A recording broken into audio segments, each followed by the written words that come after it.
Yo guys, what is going on? I'm going to bring you guys back on the anime review here today. We are having, We're having Seven Deadly Sins episode 4 here today. So if you guys are enjoying this anime review, give the video a thumbs up to support the channel and series itself. Also, let me know down in the comments section down below how you felt about this episode. And was it obvious that Meliodas was being poisoned, was being killed? Was it obvious in a way? Because I totally did not expect that. But alright, let's get into this review. So, seems as though we see the aftermath of Meliodas versus GILTHUNDER. At first I thought GILTHUNDER was giving Meliodas that work. Turns out Meliodas just takes the hit. So he could have easily dodged, as we can clearly see, he's dodging each and every one of GILTHUNDER's blows. And it's absolutely one-sided. The gap in their power is ridiculous because Meliodas is way stronger than GILTHUNDER, as you can see. Just, well, I mean stronger, I mean like, when it comes to like situations and he can handle them, like mentally stronger. He's way much more mentally stronger than GILTHUNDER. So I guess GILTHUNDER is still just a butthurt kid at the end of the day who just really wants his revenge, more along on the sins, but as well at the same time he also knows Meliodas since they were children and they always went back and forth, and it seemed as though Meliodas had more wins. So I guess like a Kakashi guy kind of thinks it was more evil intent, you know, something like that. So I guess it's some revolved around that. But I guess we figure out that he takes the hit, and I was like, why? That's really risky. I mean, you could have just gotten the information out of him, but I guess he couldn't in any other way if you think about it. He really couldn't. That was his only option.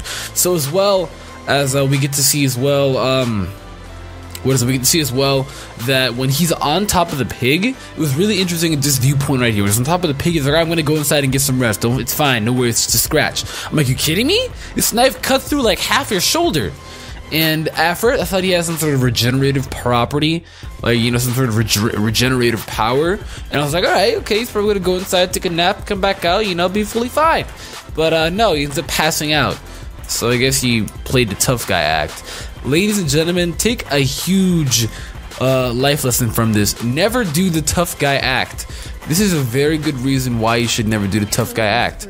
Because Meliodas did the tough guy act and nearly died.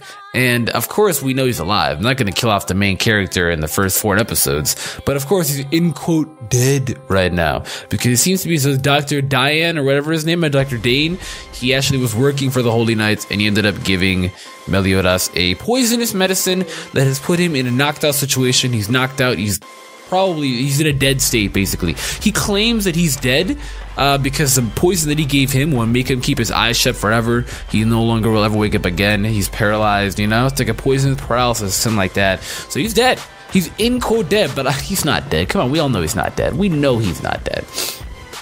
As we get to see as well, the princess, I don't know why she's trying to, she's like, alright, I'll come with you too on the giant, but I forget the giant's name, I forgot her name, but like, it's not that serious, don't go with the giant because you get your ass handed to. What the fuck can you do besides like take your pants off, you know, and just bend over and then get plowed?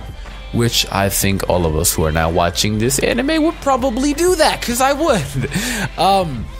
But yeah, it's just she didn't really play any roles. I don't know why she would go in there and try and take risks, you know? Because if she ends up, you know, taking her life as a risk, and Meliodas probably isn't really going to be too happy about that because, you know, he's helping her. So, of course, you got to think about it as well. He's not only helping her, he's helping everybody because we get to see the past between him and the giant. I forget her name. I really do. I know she's a sin of, what is this? Sin of envy. But I forget her name. I just can't remember her name at all. It was just, you gotta think about it as well. They go through the past, see the flashback and everything. She clearly could have handled those Holy Knights or bothering her though. This is Holy Knights are so stupid, you know?